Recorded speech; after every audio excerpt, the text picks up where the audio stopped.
Welcome back to Gentle Herb Gardening, the home of thriving soil, lush greens, and nature's quiet magic. If you're new here, just pause for a second and make sure to hit that subscribe button before we continue. You'll get weekly videos full of organic soil secrets, DIY fertilizers, and ancient garden wisdom that keeps your beds alive and abundant all year round. Now, let's talk about something that might just save your garden this season. The 5 hidden soil mistakes that are silently sabotaging your raised beds. You might think you've done everything right, the perfect mix, the right depth, the right placement. But if your plants still look tired, pale, or stunted, the problem might not be the weather. It's the soil beneath your hands. Let's dig into the truth. Using too much raw organic material. Many gardeners love the idea of filling their raised beds with compost, leaves, straw, or even kitchen scraps. And while that sounds wonderfully natural, too much raw organic matter can backfire. Here's why. As that material breaks down, it steals nitrogen from the soil, the same nitrogen your plants desperately need to grow. So if you've ever planted veggies that sprouted strong and then suddenly stalled, this might be why. Instead, use fully matured compost as your base. It should smell earthy, not sour. A good balance is about 60% compost, 30% topsoil, and 10% aeration material like perlite or coarse sand. Ignoring soil layering. Your raised bed isn't just a box full of dirt, it's a living system. And that system depends heavily on layering. When you dump all your ingredients in and mix them randomly, water can pool at the bottom, creating soggy, airless conditions where roots can't breathe. The fix? Think of it like building a lasagna. Start with coarse materials like small sticks or shredded bark at the bottom for drainage. Then add compost-rich soil in the middle and finish with fine, nutrient-dense soil at the top. This structure allows oxygen and moisture to circulate properly, giving roots a steady balance of air and water. Compacting the soil during filling is honestly one of the biggest hidden killers of raised beds.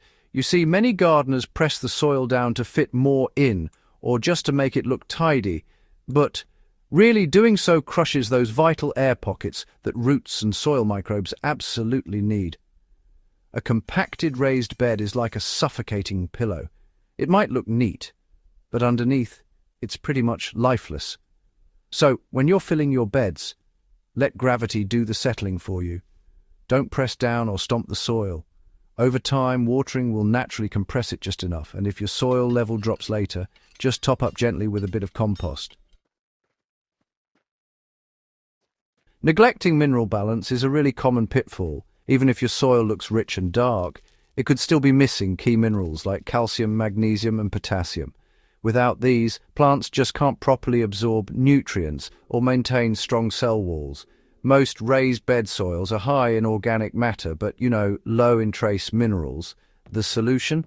Add natural amendments like crushed eggshells, rock dust, or wood ash, but do it sparingly. These slowly release minerals that improve soil health for the long term. For an extra boost, mix in a small amount of seaweed meal. It's honestly like a multivitamin for your soil. Forgetting to feed the soil, not the plants, might actually be the biggest secret of all. Your soil is alive, a universe of microbes, fungi, and organisms that feed your plants in ways fertilizer never could. But when we constantly feed the plants instead of the soil, we disrupt that balance. In raised beds, where the ecosystem is contained, this mistake can be, deadly. Instead of relying solely on fertilizers, try living compost teas or worm castings that feed microbial life.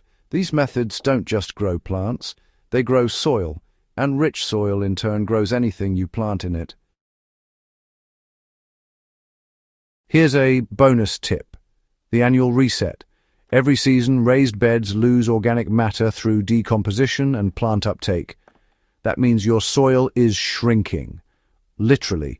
Before each new planting, gently rake through your bed, mix in fresh compost, and top it with a thin mulch layer. This keeps moisture locked in and encourages worms and microbes to stay active beneath the surface, even during the cooler months. Final thoughts then. Raised beds are powerful tools. They warm up faster, drain better, and produce higher yields than in-ground gardens, but they're also more sensitive to small mistakes.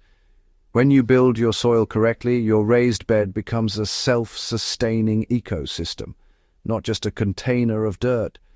So before your next planting season, remember these lessons.